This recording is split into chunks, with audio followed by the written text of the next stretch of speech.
Hello, welcome to the Twin Bill podcast, where two twins look at the movie bill and then discuss the movie that's on the bill. As always, I'm Jason Luna alongside my co-host Marcus Luna. How are you doing, Marcus? Pretty good, pretty good. How are you?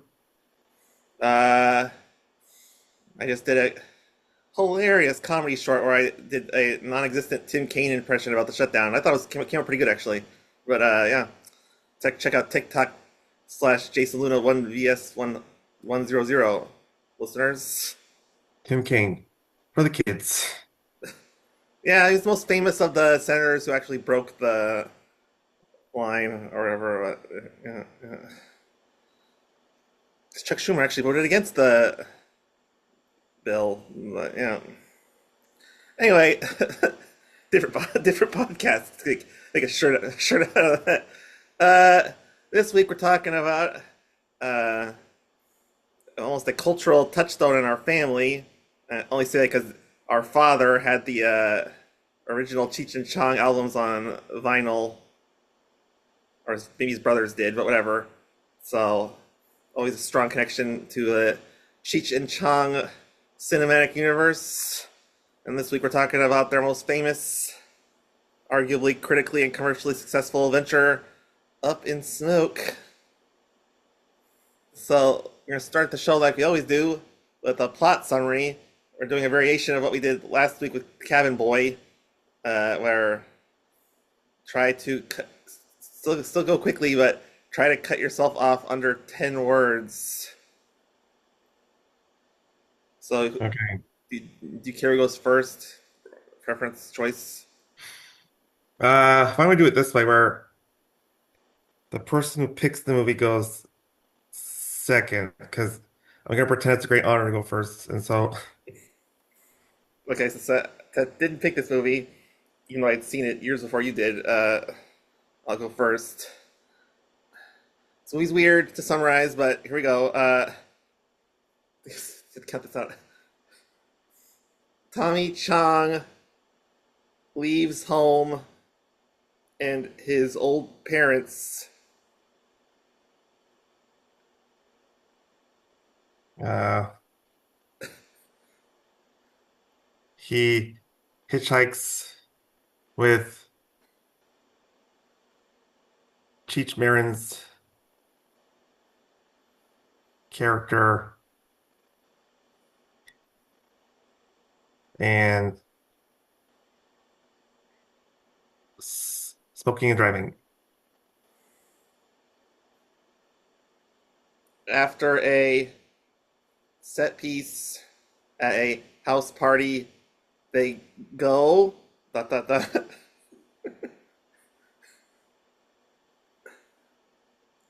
You skipped. They got arrested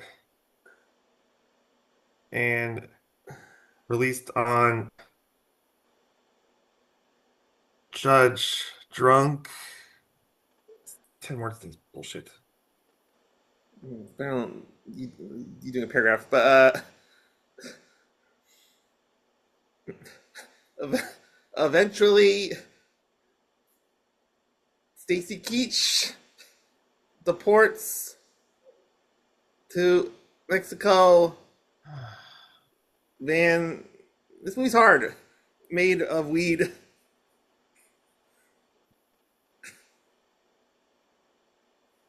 I apologize for audience for skipping around a lot. It's a very episodic movie, so it's hard to keep the columns straight. Yes, Well, I guess I'm forced to just. you can go back and say an important scene you think or something.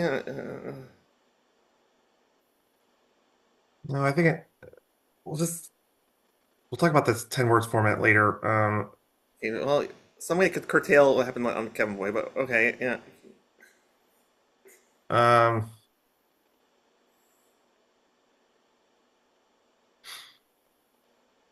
they drive pot. They drive van entirely made of pot. back to America.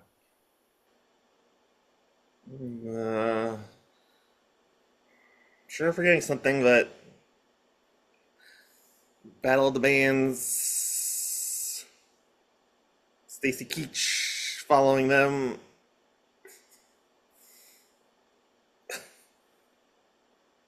You done? Yeah, that's why it's 10 words. You got compartmentalize.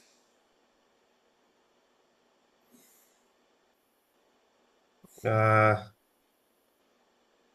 just talk about more details in the review segment. Yeah, Uh, yeah. they win contest.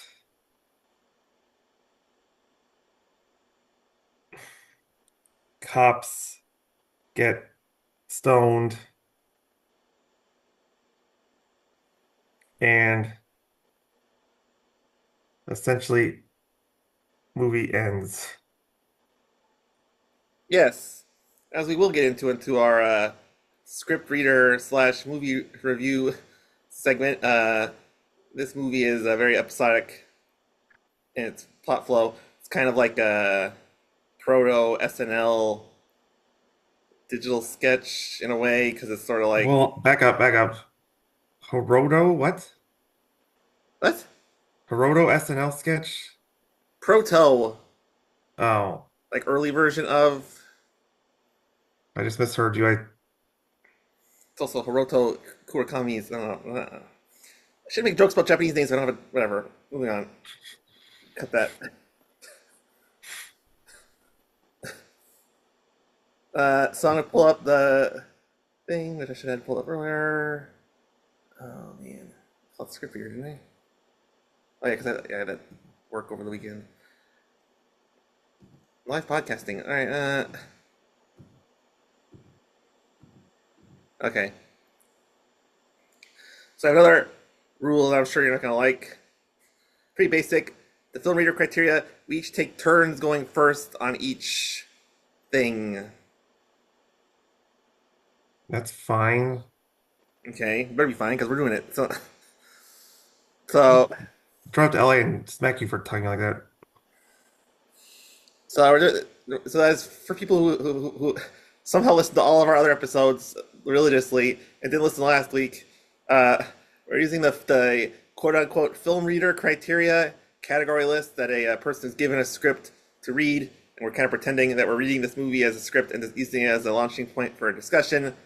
Anyway, the reason it's important to bring that up for the first topic, that I guess I'm starting with, is the concept of the movie. So if you're reading this as a script reader, what's the core idea and premise of the story, and how highly would you rate that? And this movie's weird because I want to explain a little bit to our audience about how film reading works. Because script reader usually gets an unsolicited or not established property, so you wouldn't get a script that's like, by the way, this script is for Cheech and Chong, those famous comedians, and they're going to do their bits from the record. You would never get a script like that as a script reader. So there's kind of two concepts to this movie is my kind of point, because there's the on its own, which is sort of stoner comedy driving around thing. Then it's also like Cheech and Chong are this established comedy team that were popular, and they got a movie. So that being said, I think both are pretty sellable as concepts. The generic stoner thing, this movie presaged a lot of much worse stoner comedies that I watched, like Dude, Where's My Car? And that's the main one I thought of.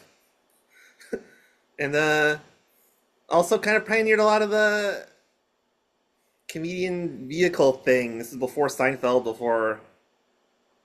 So, anyway, your thoughts on any of that?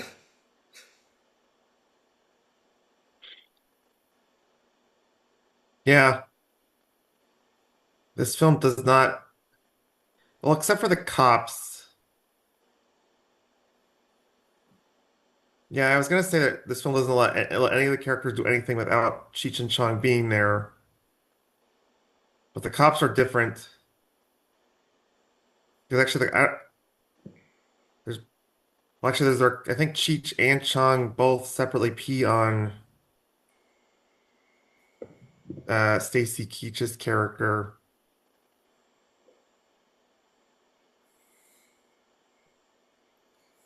So that's in hindsight, it's kind of weird that the cops do get to do so much without them because everything else is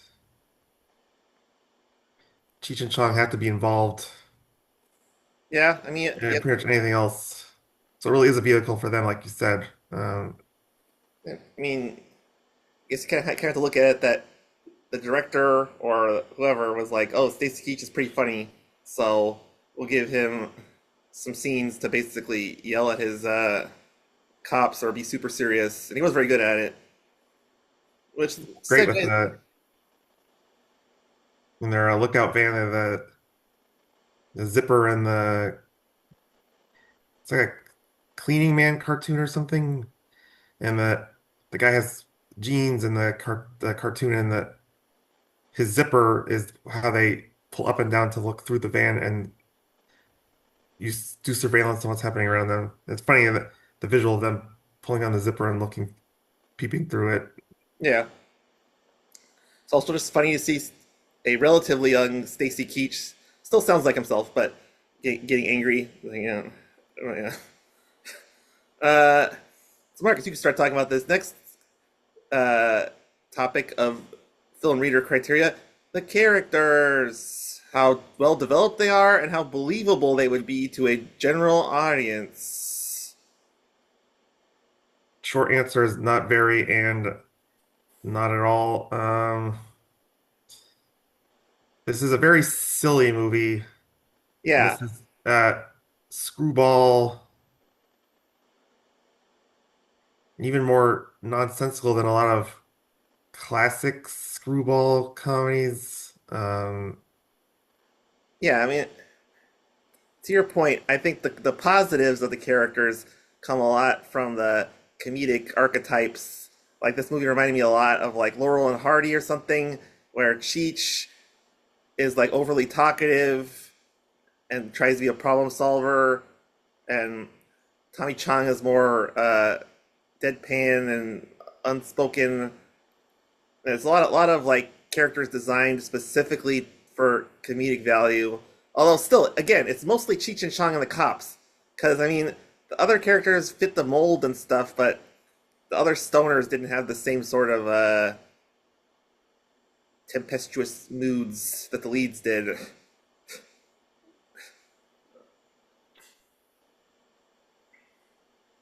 Yeah, yeah, and Tom Skerritt's character, Strawberry, borders on offensive. It wouldn't work now, that type of character, but in 1978, this movie came out. There was an anti-Vietnam sentiment in more circles. I'm not saying it's okay to be anti-war, but the way they use his PTSD for comedy yeah. is not. I Today we're much more sensitive to the effects of war It was than when very, yeah. I was just gonna say, he has such PTSD problems that he can't even drive around town right. with thinking that someone's trying to kill him. Reminded me Um, a lot of Mad Magazine or the National Lampoon classic films, where good example, Tom Skerritt, where it's designed specifically as a joke because uh, he he just skips a beat and starts talking to Cheech like they're both soldiers, and he's going on the down the middle of the road to do whatever, and then at the end, end of his sequence, his bird is saying a lot of insults to him, and he shoots the bird, and it's like the only reason the character exists is for like three or four, admittedly pretty clever, but jokes. So yeah, yeah.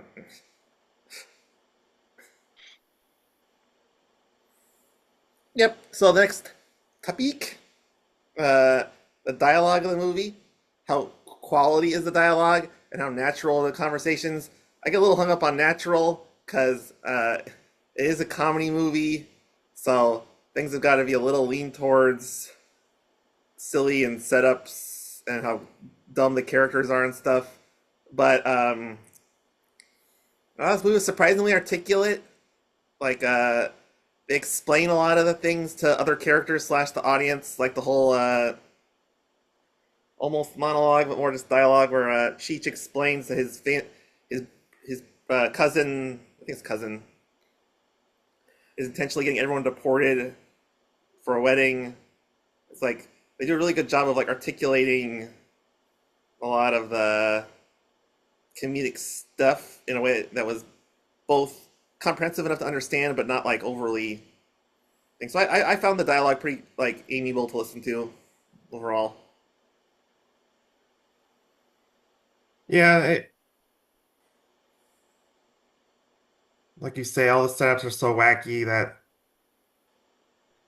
naturalness is kind of thrown out the window because it's literally a scene where a girl snorts Ajax because she thinks it's cocaine. I mean, it's not something anyone can really relate to because that's Yeah. that's a type of quote unquote cop, cop pulls over the pot van and gets high while trying to give them a ticket and gets the munchies and eats their hot dog. Um, but yeah, I think things kind of flow kind of well. And it's not really dialogue, but the visual jokes work well. Because I generally don't like it when dogs get hurt in movies as a big dog lover, but I did laugh out loud when the drug sniffing dog sniffs the van and then the cops run outside and the dog's dead from overdosing on weed, which wouldn't be a thing, but I don't know why it's so important for me to compare this movie to National Lampoon, especially the magazine. But that's another joke they did a lot was dead animals. But yeah, I think it's just it's a cheap way to get a shocking laugh or whatever. All right, Marcus. How about the structure slash plot? How organized and flowing is the story, and does it follow what you would consider a three-act structure?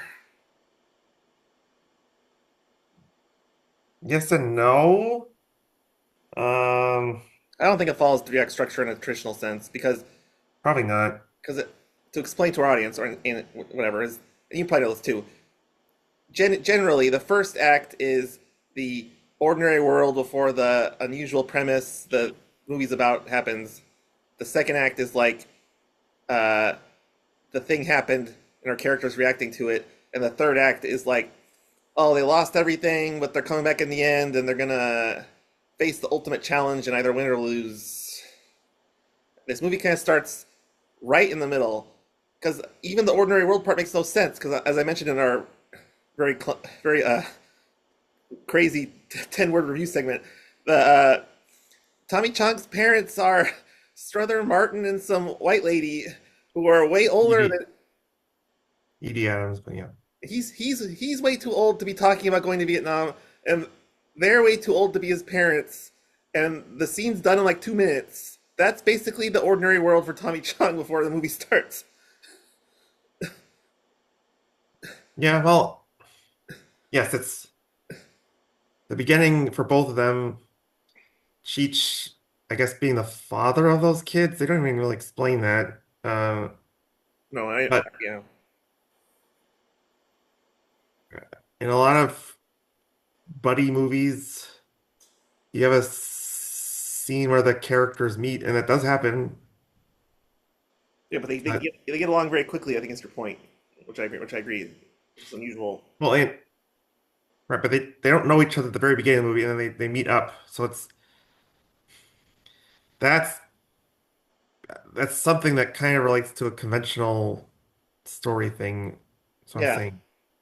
and then but even like the obstacle of like winning the battle of the bands, it wasn't super important in like the flesh and blood of the story. Like they weren't gonna lose a ton if they didn't win the battle of bands or whatever. Or Because they have dueling goals, which is to win the Battle of the Bands, which is a stated goal once they both reveal their musicians to each other. But they're so obsessed with getting high,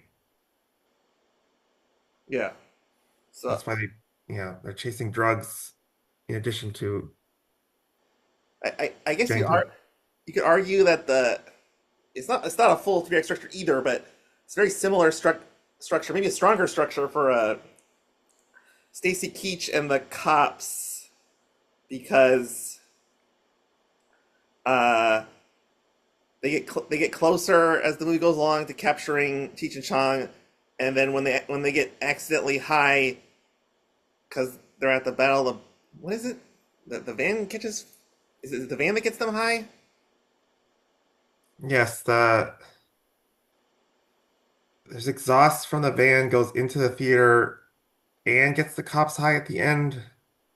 So the point is that the cops getting high serves at least the way the movie's filmed as almost an epiphany moment to change their mind. It might not be a permanent epiphany, but it does change their attitude towards the plot.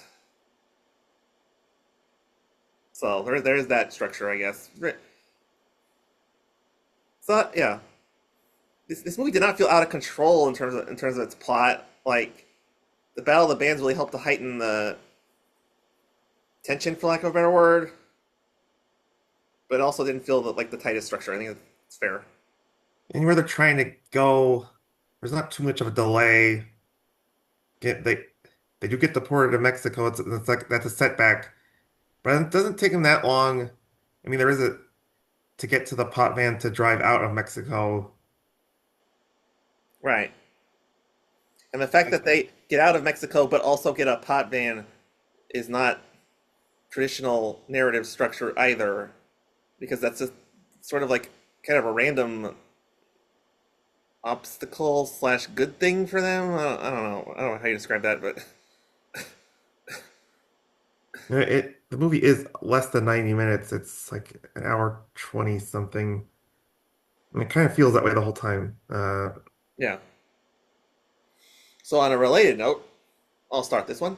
The pacing of the movie, and this is rating it as positive or negative, the speed at which the story unfolds, and I was kind of surprised because if I think about the plot of what happens, it feels like not a lot, but watching it, the pacing is very engaging. A lot of quick cuts, a lot of gags ending quickly. Nothing really outstays its welcome. So despite the weird plot, I thought the pacing was very high. If I was rating this as a script reader, I give it a high mark, not 8, 9, 10, something like that. Yeah. Mhm. uh, yes, it's paced very quickly, um,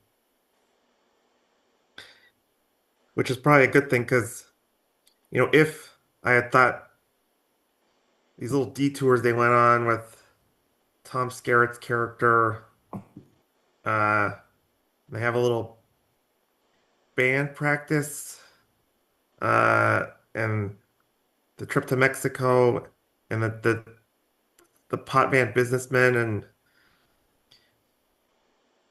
these scenes with all these characters are very quick. And I think if they tried to give them more time and make them more richer characters, it would have made the movie significantly worse.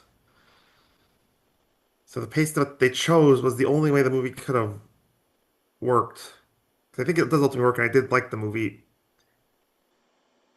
I never, it's very easily could have been like, okay, come on, move on from this scene, but they really cram a lot into the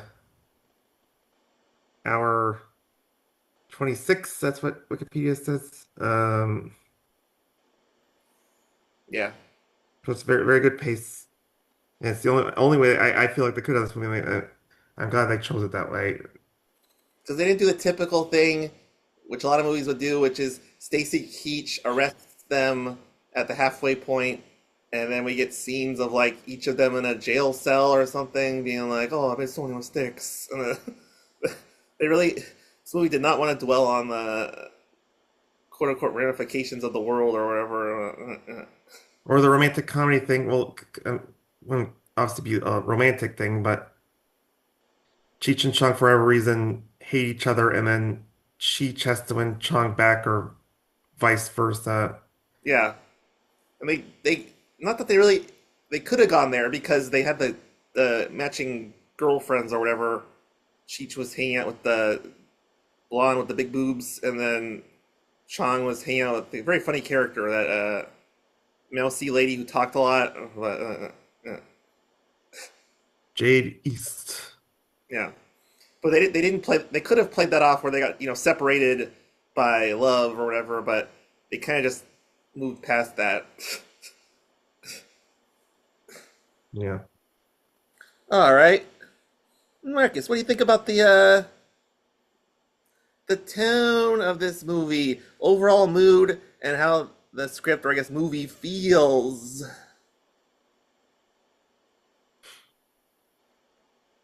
It's a very silly tone. Uh, Even like I said, a dog dies, and there's cops pointing guns at people, but there's no real gravity to anything. Uh, no sense of danger. They're really getting chased by cops, and the cop accidentally shoots out his own tire instead of shooting out their tire. I mean, these are some things that in a different type of movie would be viewed as thrilling, but it's a total farce. Um, Yeah. so the tone is a silly ride. No, I agree.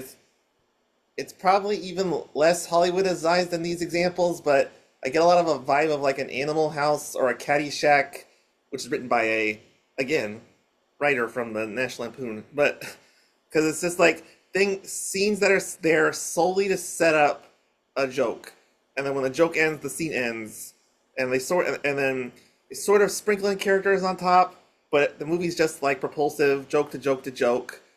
So I guess some people, I thought we both liked it and found it entertaining. Some people find that stuff a little tiresome. They're like, oh, I want a character, who I can relate to and feels things and stuff. But uh, yes, it's a very loose, fun tone. And I think it's surprisingly intellectual, considering the subject matter and the potential jokes about pot smoking. Cheech and Chong are definitely a step above, like I said, worst pot movies I've seen. Yes.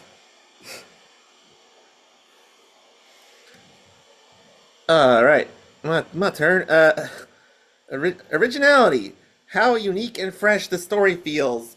Uh, this one's kind of complicated for me because I think if you go granular about it, like I said, the way it's written, it's one of the most intelligent movies of this kind, with the joke centric and the pot jokes and stuff. It's hard to find a movie as clever as this movie, but I think some people might feel a distance from it because weed culture has become increasingly prevalent in America, and there were a lot of wacky 70s and 80s comedies. Like I said, they were kind of like this. So it's kind of a mixed bag on originality. I think if you look at it closely, it is original, but it could be perceived as less so. Uh, it's an interesting question because in 2025, it feels like a lot of. This is the first time I'd seen this movie, and it felt like a lot of stoner, not necessarily stoner movies, like idiot comedy movies, kind of like your old schools, your Wedding Crashers, like anything with Will Ferrell in it, kind of. Um, Anchorman type of thing. But I imagine before I was born in 1978, this would feel somewhat groundbreaking. Um, it's definitely not, it's actually rotten on Rotten Tomatoes, Wow. which makes sense, I guess, because of this. I think some people get turned off immediately by this stoner type humor. But I can embrace a silly movie. But it's not like Cheech and Chong are, as characters, they're high, but it's not like their dialogue is dumbed down or like it's not a clever movie or something. Yeah. Um, Yeah. But for me, I don't know if it's the best silly movie I've ever seen. Naked Gun, the original Naked Gun, and Airplane are probably better, but it's right up there for one of the best ones where there's really no plot and it's just laughing along and escaping for 90 minutes. Yeah, I just thought it was a good movie, but yeah, I agree. Uh, so Marcus, what about the Mark? It's very similar what we're talking about the marketability. How well you would expect this to be produced and sold? It's kind of a weird question to ask in hindsight, but any thoughts on that? So I guess kind of think of the times with this question. So it was released in 1978 and worked out beautifully for Cheech and Chong and the production company. It actually did make 104 million on a $2 million budget. Uh, because you keep bringing up National Lampoon. This is like a year or two before Animal House, Hmm. and I think the boomers were just getting out of Vietnam, and uh, it's not necessarily just boomers, but weed culture and people who were enjoy marijuana or any just a perfect time for a silly movie like this. And the 70s were the beginning of embracing offbeat kind of anti-heroes as their main characters, and it was very marketable as kind of original. So I think the audience at this time, which thing led it to be so successful and leave the market did, where everyone knows who Cheech and Chong are and stuff. Yeah, I think there's a lot of direct marketability of this movie, aside from the Cheech and Chong albums, which are important, but also it's a buddy comedy. Before that became like a really overwrought, cliche, popular thing to do. This is like obviously like a decade or more before Lethal Weapon and stuff like that.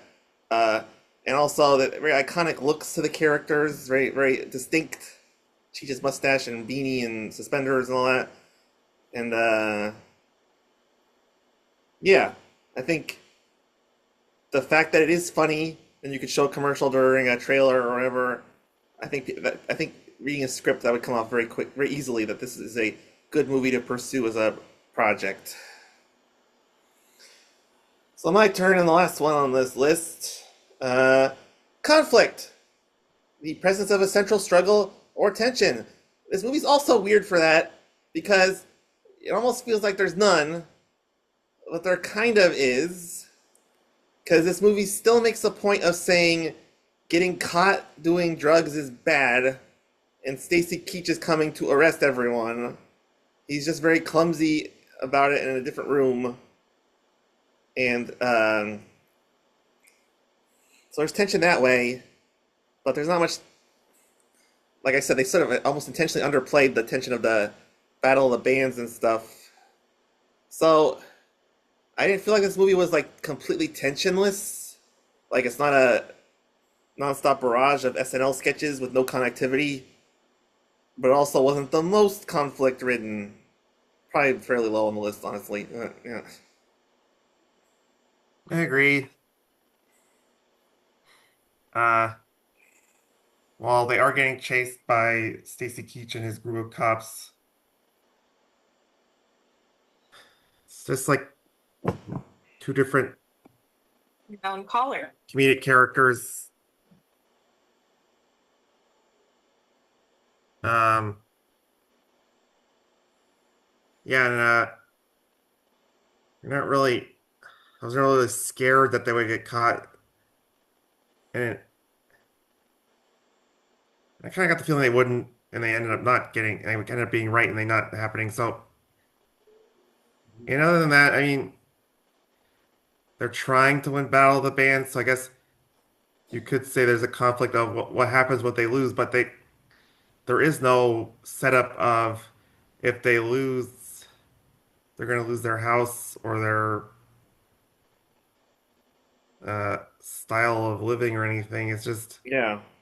oh, it's just something they really want to do, and like I said, it's a silly romp where just amusing things happen on the way throughout the movie. And in fact, the beginning of the movie sets up that Tommy Chong is effectively homeless because he doesn't want to go to military school at the behest of his elderly father. Uh, and the movie doesn't really give an ending to that. Cheech is enough to be at home, apparently. Yeah. Uh, before we end it, anything want to talk about the movie? I thought two things that are weird about this movie. One is, I told you this, it looks like a Robert Altman movie because it's a lot of wide shots on location, and I'm sure just like Robert Altman, it's a lot of improvised or comedic dialogue. And I was telling you, Robert Altman's done much worse comedies than this, so I was almost mad that he didn't direct this movie because it makes too much sense. Yeah. Yeah, what's the Altman movie with the two pranksters? Oh, OC and Stigs, which has some connection with National Lampoon as well. It's not direct, but there was some kind of development issue with that. And yeah, What's that that? was that. Huh? To your point, it reminded me of that with a lot of driving shots near the beach. Yeah, well, Altman loves California location shooting. He's not big on multiple setups, multiple takes and stuff. So yeah, yeah. And Lou Adler, who directed this and co-produced it, I talked to you offline about this, is he's a huge Laker fan, and Jack Nicholson's the famous Laker fan who attended all those home games. But Lou Adler was there for pretty much all of them with Jack Nicholson. Uh, so yes, he also enjoys Los Angeles and SoCal, so it made sense he shot a movie that was shot in location in uh, Los Angeles like this. Hmm. So we'll give our favorite, least favorite moments and final grades after this short break.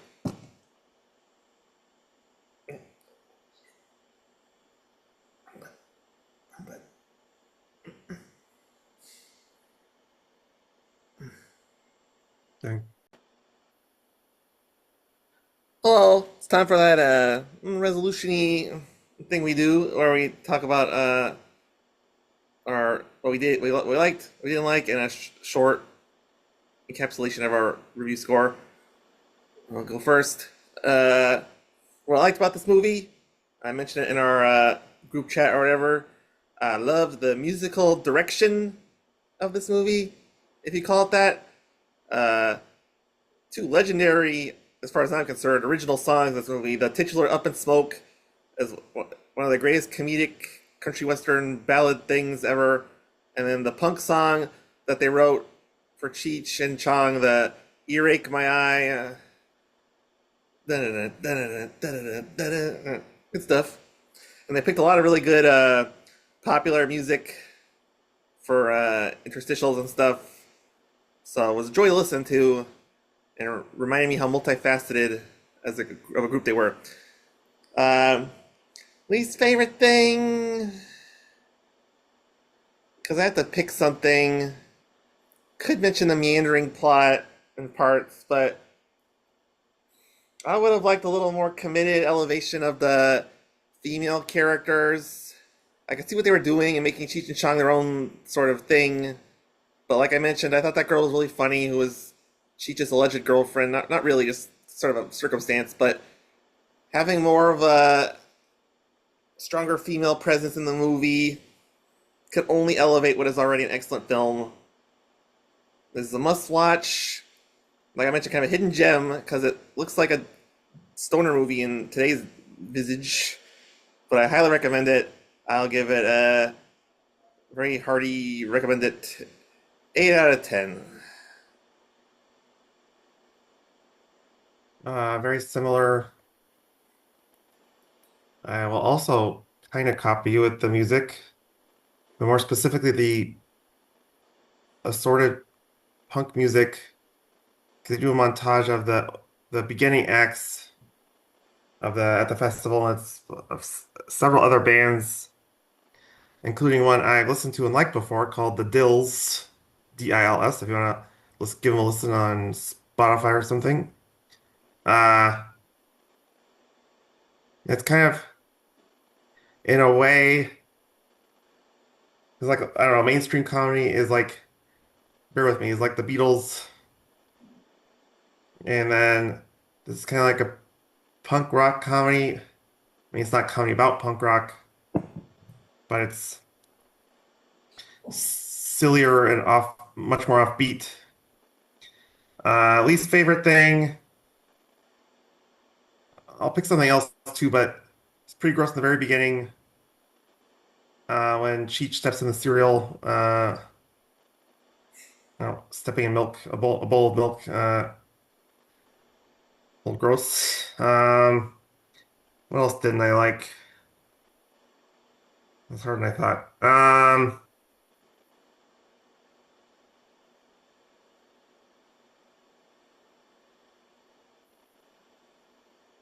I'll just say that, speed things up. Earlier in this podcast, I compared it to movies like Airplane and Naked Gun, and in a way,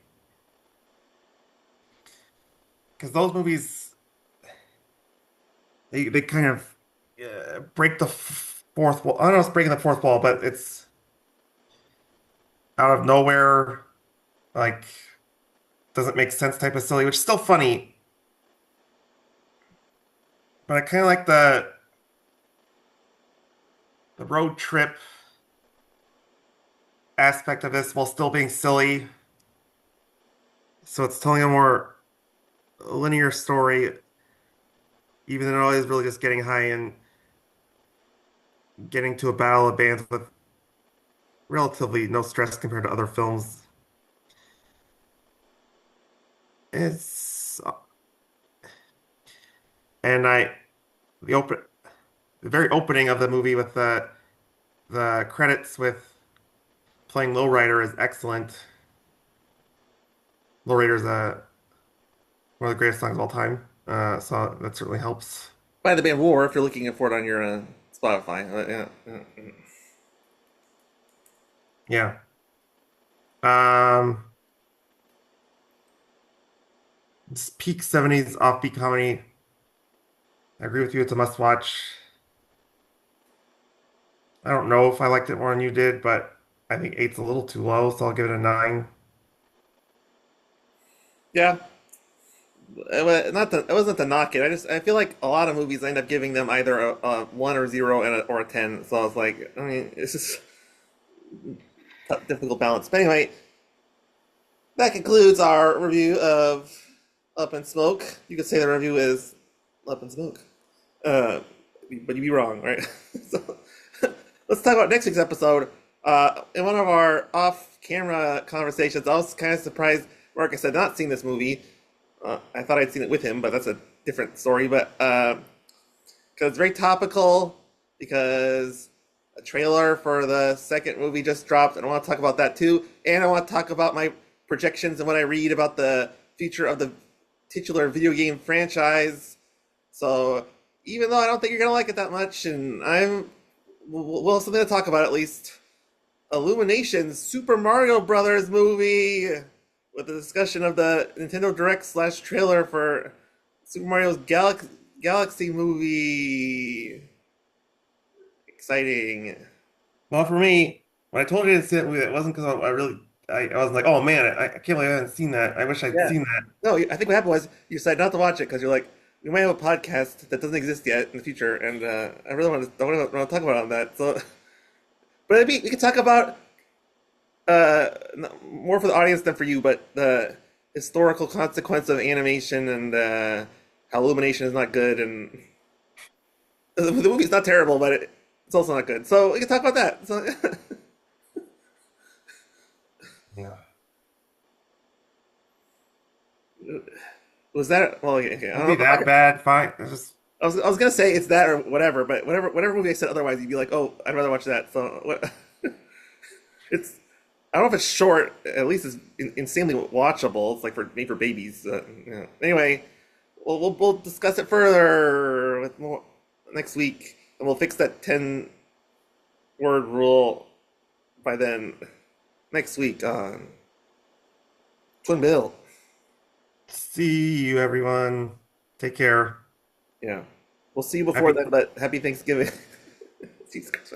yeah, but Book me on your shows, or let's be best friends and hang out. Maybe I don't know.